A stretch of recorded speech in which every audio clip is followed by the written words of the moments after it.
Bonjour, je m'appelle Richard Gardner. Je suis chirurgien orthopédiste pour enfants à l'hôpital pour enfants de Toronto. C'est un plaisir et un honneur pour moi d'être parmi vous aujourd'hui. Un grand merci à l'équipe de la conférence Harvard Global Orthopedics de m'avoir invité à faire cette présentation. Je suis vraiment ravi de le faire. Pour la petite histoire, je travaille actuellement à Toronto, mais j'ai passé les 10 dernières années à travailler en Éthiopie et au Zimbabwe avec le réseau Cure International, Children's Hospital. Et c'est de là que provient la majeure partie du contenu de cet exposé concernant les cas de patients. Je vous remercie donc de m'avoir accordé votre temps. Mon camarade de chambre parle de la maladie de Blount. Et certains des objectifs qui, je pense, seront utiles pour nous aujourd'hui sont de différencier le génuvarium physiologique de celui qui est pathologique. De comprendre comment la prise en charge de la maladie de Brown diffère en fonction de l'âge du patient. C'est une pathologie fascinante, et selon l'âge, le patient et la gravité. La prise en charge chirurgicale est très différente. Il est important que nous prenions les bonnes décisions pour chaque patient en fonction de l'âge et de la gravité. Et ensuite de déterminer quand utiliser la croissance guidée, quand utiliser l'ostéotomie, quand nous devrions faire une correction aiguë, et quand peut-être la correction graduelle a plus de sens. Et aussi quelques stratégies dans la gestion des cas graves, que je suis sûr que vous connaissez tous. J'ai déjà eu l'occasion d'en voir et d'en avoir l'expérience. Donc dès le départ, les positions physiologiques normales. Angulaire. Des genoux. Nous commençons par, et on a un nourrisson qui se tient en varus. Comme vous pouvez le voir, il s'agit de la courbe de Silène, qui est, j'en suis sûr, familière à chacun d'entre vous. Nous commençons à nous tenir en varus. Vers l'âge de 18 mois. Nos jambes arquées deviennent droites et surcorrigées en valgus avec un maximum. Entre l'âge de 3 et 4 ans. Nous passions à l'angle tibio-fémoral standard d'environ 7 degrés de valgus vers l'âge de 18 mois. L'âge de 7 ans, c'est l'important, car un enfant âgé d'1 an et demi, avec des jambes arquées, peut très bien ne pas avoir de blues infantile. Cela pourrait faire partie intégrante du développement physiologique normal. Il est donc important d'essayer de choisir, sélectionner l'histoire naturelle de ceux qui présentent un état pathologique. De même, si vous voyez un enfant qui a des genoux cagneux, avec Jenny Valgum à l'âge de 3 ans, vous pouvez choisir d'attendre 2 ou 3 ans avant de le prendre en charge. La plupart du temps, le problème se résorbe. Dans les cas graves, ce n'est pas le cas, mais dans les cas mineurs, c'est souvent le cas, sauf s'il y a une cause métabolique sous-jacente. Il est crucial de comprendre l'histoire naturelle de la maladie. Il faut aussi vérifier qu'il n'y a pas de diagnostic sous-jacent, ce qui est fréquent. Rickets, bien sûr. Dépendante ou déficiente en vitamine D. Il est remarquable de voir comment, dans un rachis déficient en vitamine D, la fermeture miraculeuse la guérison miraculeuse du physis peut se produire. Cet enfant ici, radiographie des genoux et du poignet. Dans ce cas, avait un genou valgum, mais un énorme épaississement autour des fesses. Puis, avec un traitement approprié à base de vitamine D et de calcium, une guérison extraordinaire se produit. Il faut donc toujours commencer par traiter le rachitisme. Il faut compter idéalement 6 à 12 mois de récupération avant de décider d'un traitement chirurgical. Les grands avantages, bien sûr, sont que la qualité de l'os est bien meilleure. De plus, dans les cas les plus légers de déformation angulaire, ceux-ci peuvent se résorber au cours des 6 à 18 mois suivants. La correction métabolique de la déficience sous-jacente. Il est donc essentiel de vérifier votre gestion de rickets avant le traitement. La blouse infantile est donc un trouble du développement. Un trouble du tibia proximal médial postérieur est un trouble du tibia proximal postérieur est un trouble du tibia proximal postérieur est un trouble du tibia proximal postérieur. L'aphthysie, c'est l'aspect médial et l'aspect médial postérieur du tibia proximal, où il y a une inhibition relative de la croissance. Avec le temps, dans la blouse infantile, cela continuera à progresser dans les cas graves, et peut conduire à un repos physiologique prématuré.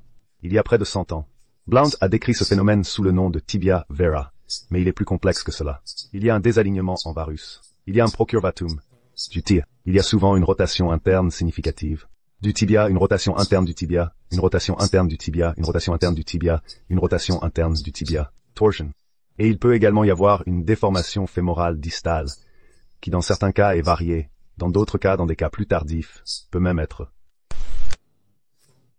Il est donc important de définir et d'essayer de décider s'il s'agit d'un génuvarium physiologique ou d'une maladie de la goutte, ce qui peut être problématique, en particulier dans les cas infantiles.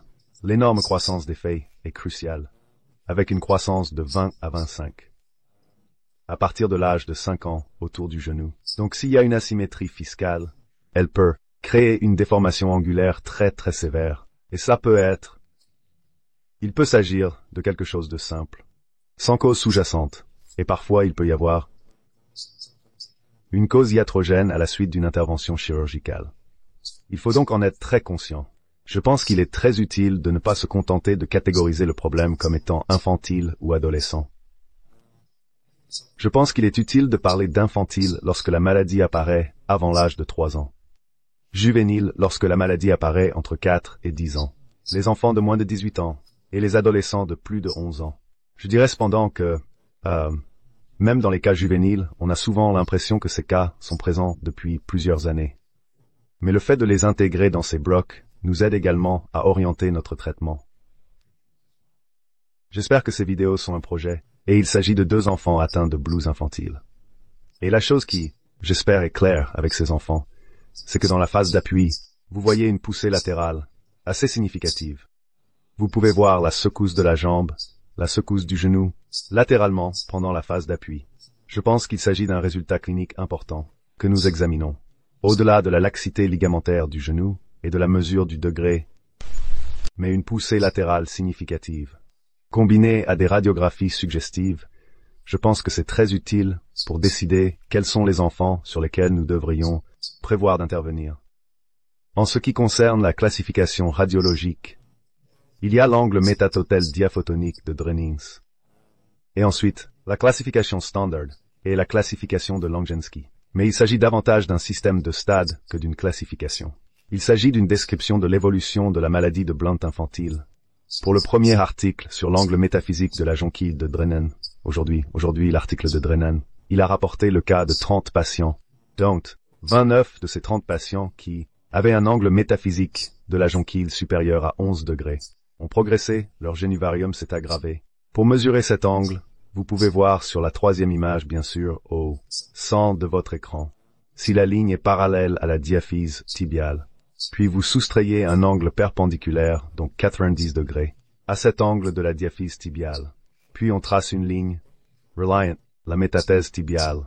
Et souvent dans le cas de Blount, bien sûr, vous avez ce bec métapostel médial. Il est donc facile de partir de l'angle métaphysique tibial proximal, latéral, pour aller vers le côté médial. Il s'agit de l'angle entre la ligne perpendiculaire de la diaphyse tibiale et la ligne métaphysique.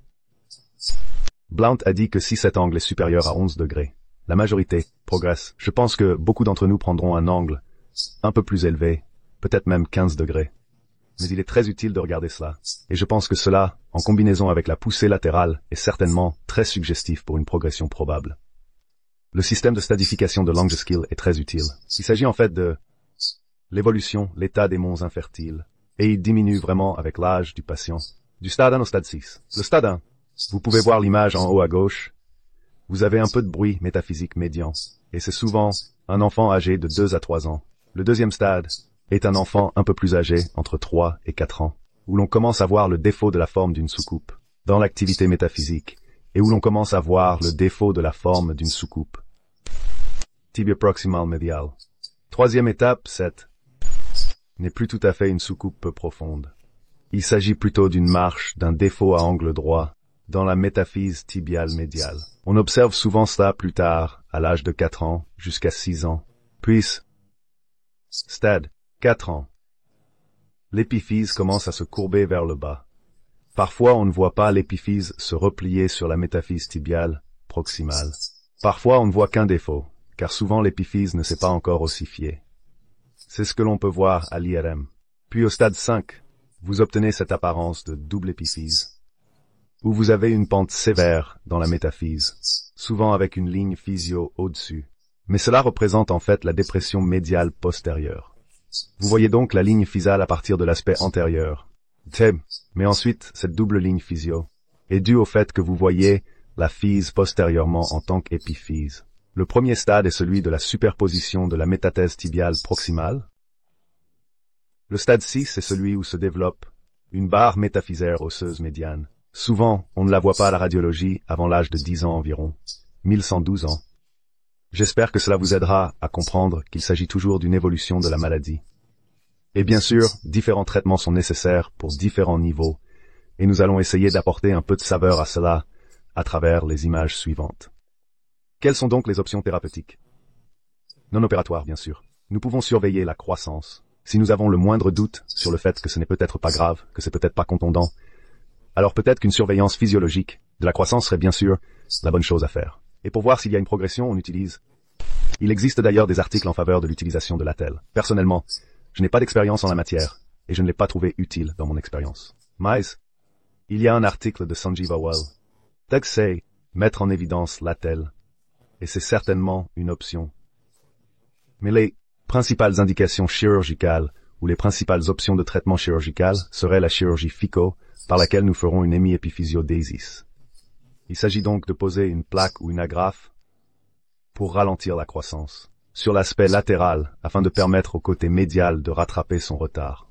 Ostéotomie corrective ou ostéotomie, qu'il s'agisse d'une correction graduelle à l'aide d'un cadre ou d'une combinaison de tous ces éléments. Quelles sont les autres décisions à prendre? Si vous faites une ostéosomie, quelle incision allez-vous utiliser? Parfois, vous avez une déformation fémorale distale importante. Quand cette déformation est-elle suffisamment grave pour mériter une correction fémorale distale combinée? À quel âge doit-on envisager une élévation de l'hémiplateau en cas de pente sévère, de tibialisation proximale médiale, physis? Et quel est le rôle des plaques? APE? Et encore une fois, quelles sont les stratégies dans les cas graves? Donc, voici un enfant. L'enfant, 2 ans et demi, un génuvarium important, marche avec une poussée latérale. Vous pouvez voir qu'il y a un certain évasement de la partie médiale distale. Physis fémorale, une partie approximative. Physis dans l'aspect médial. Nous savons, grâce au principe de Reuter-Volkmann, que la pression sur le phys ralentit le phys. Sur le physis accélère le processus. Nous voyons souvent dans le stress de ces enfants. Il s'agit donc de rickets. C'est le stress à travers le physique que nous voyons ici. Vous regardez l'angle métaphysique diaphosile de l'adrénaline, et l'angle ici est de 20 degrés. Cela suggère donc certainement une progression. L'axe mécanique, bien sûr, est beaucoup plus médial que ce que nous voudrions. Il s'agit probablement d'un stade entre 2, plus probablement 3, où l'on a l'impression d'un pas dans la partie proximale, même. Mais, nous avons donc un stade 3, Langskjold, adrénaline, S de 20 degrés. Et vous pouvez voir que nous avons une déformation fémorale distale et tibiale proximale, ici. Devons-nous corriger le tibia proximal en laissant le fémur distal? Vous savez, je pense que les gens prennent des chemins différents à ce sujet. J'ai tendance, si la ligne d'articulation est très oblique, à corriger les deux. Et si la ligne d'articulation est parallèle au sol, j'ai tendance à travailler uniquement avec la déformation tibiale. Et je vais vous montrer un exemple de cela. Dans ce cas, j'ai estimé qu'il y avait une obliquité importante de l'interligne articulaire, et donc une ostéotomie combinée avec une ostéotomie tibiale proximale. Vous pouvez réaliser différentes formes. Je pense qu'il est utile de baser votre incision juste latéralement à la crête tibiale, juste au cas où vous auriez des problèmes de plaie. Et ne regardez pas directement l'os. J'ai tendance à couper soigneusement le pérostome et à surélever juste au niveau de l'ostéotomie. J'ai tendance à faire un coin de vêtement de base latérale, et je garde une coiffe transversale, donc parallèle, donc perpendiculaire à la métaphyse tubulaire proximale, en particulier à la diathèse, pour permettre la rotation, afin que vous puissiez composer avec la rotation interne-externe. Il existe certainement d'autres ostéotomies, comme la rabostéotomie, qui est plus oblique, et qui permet de corriger la déformation angulaire et la rotation en une seule fois. Mais je trouve qu'une ostéotomie transversale, enlevant un triangle latéral, est très efficace pour vous permettre d'obtenir une légère surcorrection de des différentes déformations, ainsi que de corriger la rotation. Et les enfants. L'enfant entrera ensuite dans long leg cuffs, à la fin de cette ostéotomie. Je pense qu'il est important de fermer le périoste, afin d'obtenir une bonne fermeture du périoste sur le dessus de l'os, puis de faire une sous-cutanée Anterior carpop and fasciotomy. Il suffit de glisser les ciseaux sous la peau, pour ouvrir le fascia du tibialis antérieur. Vous glissez vos longs ciseaux, machindo directement sous la peau, tout le long du fascia antérieur. L'ouverture du compartiment antérieur est également importante dans ces cas. Dans ce cas, il servait, en plus de l'ostéotomie tibiale proximale, une ostéotomie fémorale distale, avec correction pseudofactorielle, mais dans d'autres cas, où la ligne articulaire est parallèle au sol, je pense qu'il est raisonnable de ne faire que la correction tubulaire proximale. Encore une fois, il s'agit d'un enfant différent. C'est ça, guinure significative, avec un angle d'adrénaline d'environ 20 degrés. Et déformation fémorale distale significative. Et je parle ici des enfants de 2, 3 ans, pour les très jeunes enfants, pour lesquels je pense qu'il est raisonnable de ne pas faire de correction fémorale distale de la cuisse. Il y a donc une légère surcorrection par l'ostéotomie tibiale, que j'ai tendance à stabiliser avec 2 broches croisées. Ces broches sont retirées entre 4 et 6 semaines. Et selon la cicatrisation, si elles ont besoin d'une semaine ou 2 de plus, l'écharde, le plâtre peut être retiré. Mais vous pouvez voir dans ce cas que la déformation fémorale distale s'améliore très rapidement pour se rapprocher d'un axe mécanique normal et que votre correction fémorale distale c'est très bien résolu. Donc, je pense que dans ces situations, le simple fait de traiter le tibia proximal chez le jeune enfant de 2 ou 3 ans qui est susceptible de progresser est une stratégie raisonnable. Les enfants plus âgés. Dans le cas d'une fillette de 4 ans et demi, qu'allons-nous faire? Nous avons maintenant une situation plus grave. Il s'agit encore d'un gonflement infantile. Nous nous dirigeons vers un type plus juvénile. Ceci n'a pas été traité.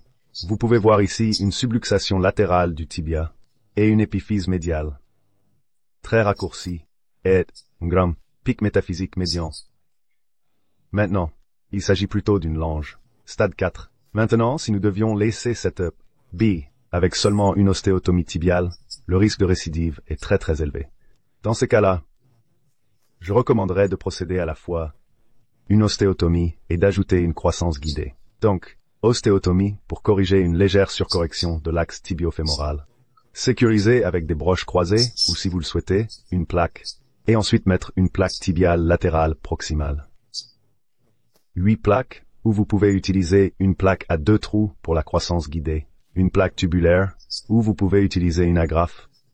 Juste une croissance du tibia proximal latéral, ce qui est très important parce que bien sûr avec le principe de Hoyt-Volpin, c'est tibia proximal.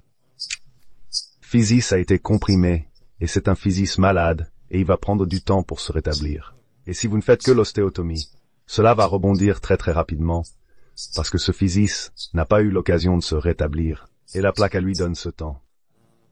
Ensuite, vous pouvez, au cours des 6-9 mois suivants, peut-être 1 an, la plaque A commence à s'élargir parce que le physique médial le physique commence à croître. Mais vous pouvez commencer à voir comment les aspects médiaux du physique commencent à se rétablir. Vous commencez à voir une épithèse de proximité médiale. Et si vous regardez de plus près, vous pouvez voir la croissance de la ligne de Harris qui va jusqu'au bout, ce qui suggère que le physis médial est en fait en train de croître. Nous l'avons laissé à une légère surcorrection, sachant qu'il y aura souvent un rebond après l'enlèvement de la plaque. Donc, cette fois-ci, vous retirez la plaque A et vous surveillez de près. Le suivi est très important, car si dans 1 an, ce léger valgus commence à dériver en varus de vol, il faut remettre la plaque en place. Il faut donc surveiller ces enfants de près, mais je pense qu'une plaque A externe est importante dans de tels cas. Un garçon de 5 ans, similaire, peut-être pire, mais une radiographie d'apparence similaire, traitée exactement de la même manière. Belle. Légère surcorrection. Les plaques semblent bien fonctionner dans cette position surcorrigée. Une plaque a été enlevée. Mais si vous regardez ce côté-ci, nous sommes un peu plus sceptiques quant à la guérison à long terme de cet enfant car vous pouvez voir, la ligne de Harris a tendance à s'arrêter. Elle semble s'arrêter. Maintenant que cela soit ou non révélateur d'un cas antérieur, je pense qu'il y a plus de chances que ce soit le cas. C'est donc un graphique qu'il faudrait revoir après 3 mois, puis 6 mois, et certainement 1 an, pour voir s'il commence à rebondir dans la vérité. Et si c'est le cas, il faut intervenir tôt. en remettant en place la plaque de 8e. Donc les cas les plus graves, les 5 et les 6, il s'agit donc bien sûr d'enfants plus âgés. Maintenant, Teddy Hoffman est un géant de l'orthopédie infantile et a dirigé le service du CAP. Il a dirigé le service de l'hôpital de la Croix-Rouge à Cape Town pendant une génération. Et a écrit un article très important ici, examinant 34 genoux et 24 enfants, et a découvert que pour les enfants de plus de 8 ans, lorsqu'il effectuait une élévation de l'hémiplatine, parce qu'il y avait une dépression si grave de la tibialisation médiale proximale, de l'épiphyse et de la métaphyse. S'il n'effectuait pas une élévation proximale latérale, il n'y avait pas de récurrence très rapide de la tibialisation médiale. Tibial Standard, le taux de récidive, était garanti. Et cela nous a vraiment appris qu'à partir de l'âge de 9 ans, nous devons percer l'épiphyse tibiale latérale proximale, le physique tibial latéral proximal, ce qui semble précoce, mais sans faire cela, avec au moins une plaque de 8 ou une croissance guidée sur la récurrence et la récurrence très rapide sont garanties. Alors comment faire l'élévation de l'hémiplateau? Je suis un grand fan de l'approche à 2 incisions. C'est Jim Harrison, qui a travaillé pendant de nombreuses années à l'hôpital du Malawi, qui me l'a enseigné.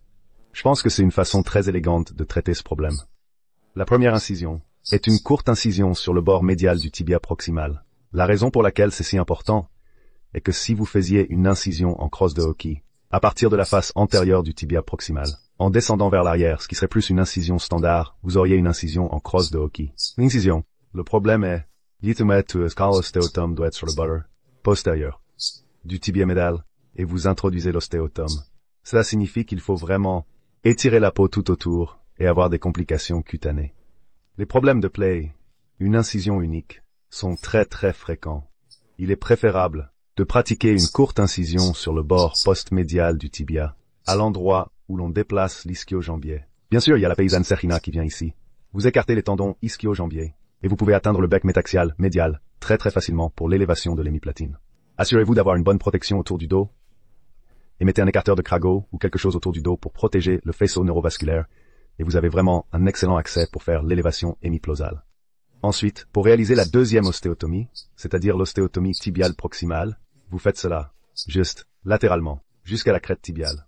On obtient ainsi un pont cutané large et important. Je n'ai pas eu de problème avec les plaies. Le pont cutané est très large, et c'est un moyen très sûr d'aborder les deux, de manière beaucoup plus directe qu'en faisant une très longue crosse de hockey, qui est sujette à des problèmes de plaie.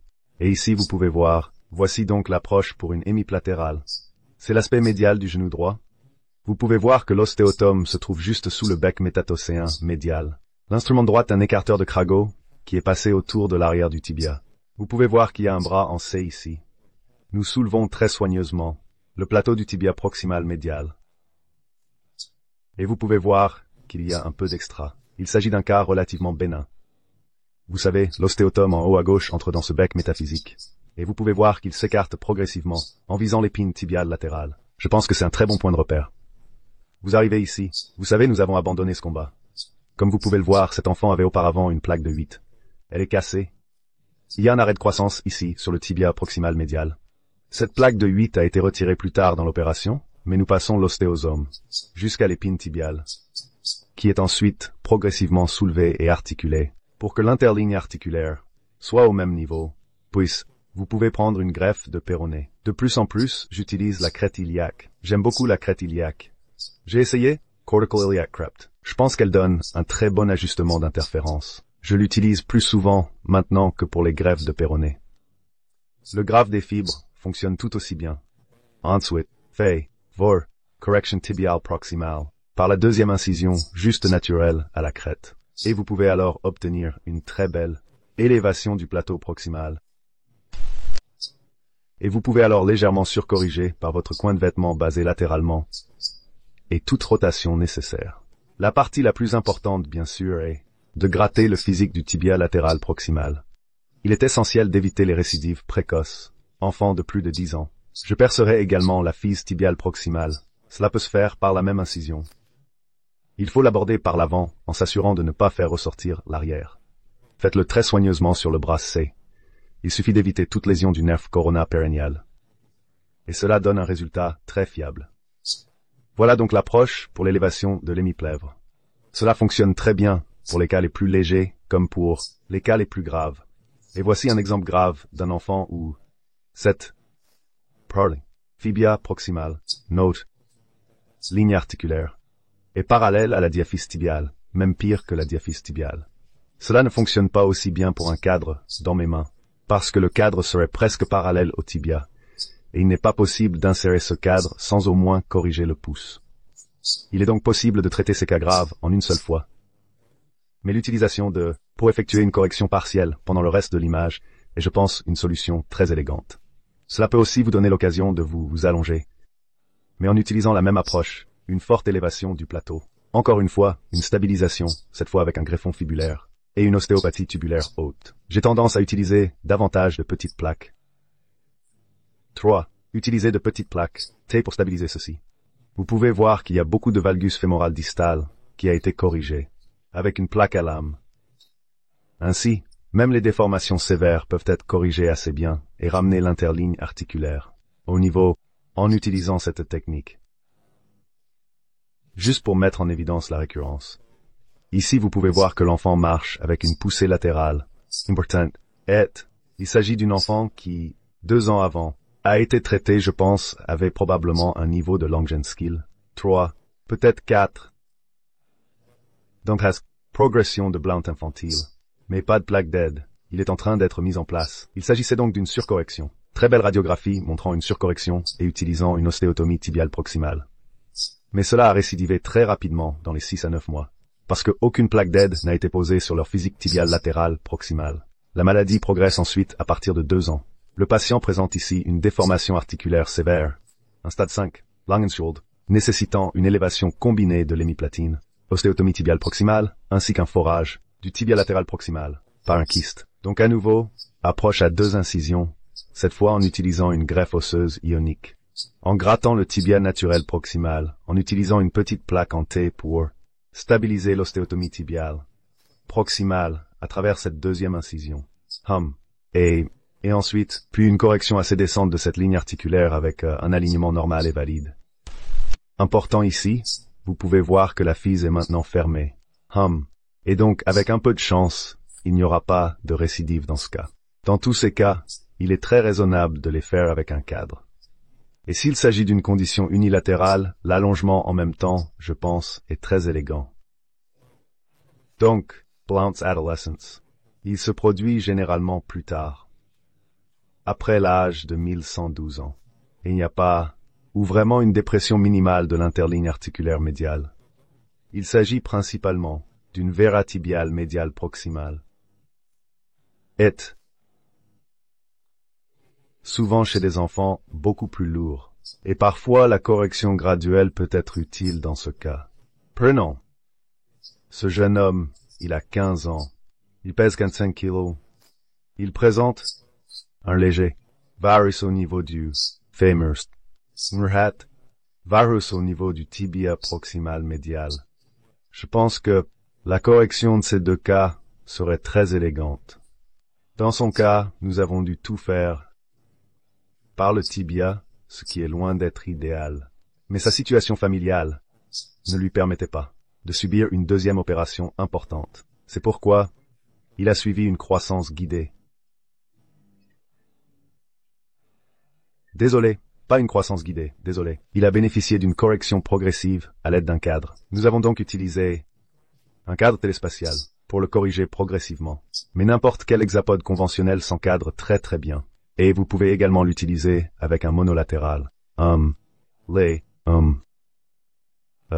correction graduelle ici, à travers le tibia proximal. Il y a une autre façon de procéder en utilisant le point d'appui, à savoir l'articulation tibulaire proximale, fibulaire, pour éviter d'avoir à faire une fibrostéotomie.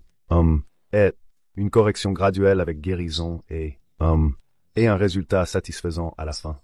L'utilisation d'un cadre pour les enfants plus lourds peut donc s'avérer très bénéfique pour traiter ces problèmes et éviter les défaillances de la métallurgie. Il arrive que les limites de l'adolescent soient beaucoup plus sévères. Encore une fois, la déformation de l'interligne articulaire est minime, mais vous pouvez voir ici, comme une déformation au niveau du tibia proximal, la région métapocale du tibia proximal. Donc, votre angle tibial proximal médial normal est de 87 degrés. La sous-sensibilité de la diaphyse tibiale donne ici une déformation de 76 degrés environ. Maintenant, vous pouvez faire ça à un cadre, en faisant une correction partielle et en faisant pivoter le reste avec un cadre. Il est également possible de le faire de manière aiguë et en toute sécurité.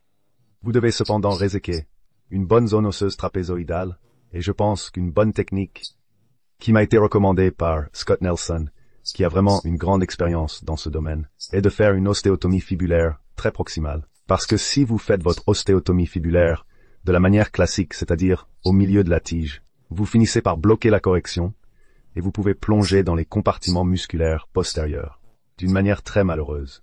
Il est donc utile de réaliser une ostéotomie fibulaire très haute et vous pouvez faire l'ostéotomie tibiale par la même incision oblique, causa, jusqu'au tibia médial proximal. Vous pouvez donc voir ici l'aspect latéral du tibia. Voici la tête du péroné. Voici le nerf périnéal commun qui plonge dans le compartiment angio. Il faut donc relâcher complètement le nerf péronnier commun et ses branches qui descendent. Vous pouvez alors procéder à une ostéotomie fibulaire. Vous l'avez protégé. Vous avez ici une ostéotomie fibulaire proximale. Ensuite, vous prolongez l'incision cutanée pour vous permettre d'accéder au tibia proximal, où vous pouvez retirer ce coin trapézoïdal et le stabiliser avec un cadre ou avec une plaque. Avec une plaque, encore une fois, il faut veiller à faire une fasciotomie du compartiment antérieur, en passant par sous, relap. Donc, je pense que je suis arrivé à la fin, et je vous suis vraiment reconnaissant pour le temps que vous m'avez accordé. J'espère que vous êtes resté avec moi pendant tout ce temps, et que tout cela a du sens. Je suis désolé que ce ne soit pas interactif pour les questions, mais c'était juste pour finir en disant, nous devons juste reconnaître les différents âges de présentation et les différents traitements. Mais pour les enfants de moins de 4 ans, l'ostéotomie tibiale approximative est souvent suffisante. Lorsque l'enfant devient sévère et qu'il a entre 4 et 5 ans, et certainement entre 5 et 8 ans, vous devez combiner votre PTO avec une croissance guidée à l'aide de vos 8 assiettes ou agrafes à partir de l'âge de 9 ans. Lorsque vous avez une dépression sévère de l'hémiplateau et que vous faites une élévation de l'hémiplateau, vous passez ce ciseau à travers le phys. Ce phys médial se ferme de toute façon. Vous devez percer l'amphibie latérale proximale. Betty Hoffman nous l'a montré très clairement. Alors pour l'adolescent, les cas ne présentent généralement pas de déformation de l'interligne articulaire. L'ostéotomie tubulaire approximative est souvent suffisante dans le cas d'un cadre de myrtille ou d'un cas aigu. Un suivi étroit s'impose. Quoi qu'il en soit, je vous remercie pour le temps que vous m'avez accordé.